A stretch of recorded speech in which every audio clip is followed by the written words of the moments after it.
you were really close friends with Nicole Bass as well. Tell us about her and your friendship and some stories about her. Nicole was larger than life.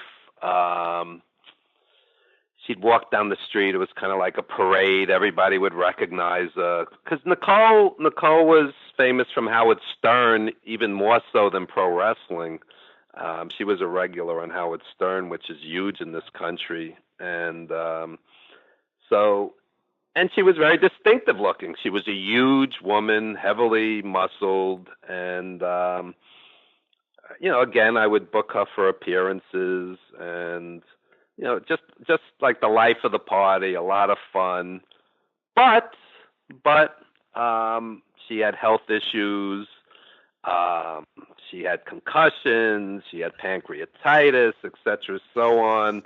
And there were multiple times where you didn't know if she was going to make it or not. And but it's always shocking. I mean, I was literally there on her deathbed. Her girlfriend at the time calls me. I go to the hospital the night before she died. She's lying there, brain dead. And the next morning, they pulled the plug, and I just walked out of there. I'm taking the subway home, and just shell shocked. And she was in her early 50s, and very. It was a very painful stretch. My mother and 7 friends died within a year and a half, and I still haven't quite gotten over all of it. But you plow ahead. You do what you have to do. You never do get over it. It's one of those things you just learn to live with and adjust. No, you lost your brother at a young age. I mean, That's how right. do you ever come to terms with that?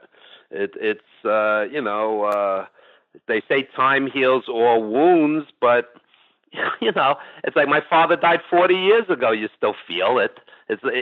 Time makes it better, but it doesn't totally heal things. It's life. It's part of life, but it's also people that you love dearly and were very close with, and again traveled with, and spent quality time with, and it's. I mean, look, Lanny lost his entire family to past 7 or 8 years. Lanny could certainly tell you. Well, I just keep my mind on the positive. I still have my daughter and grandson, and that's pretty great. Oh, yeah!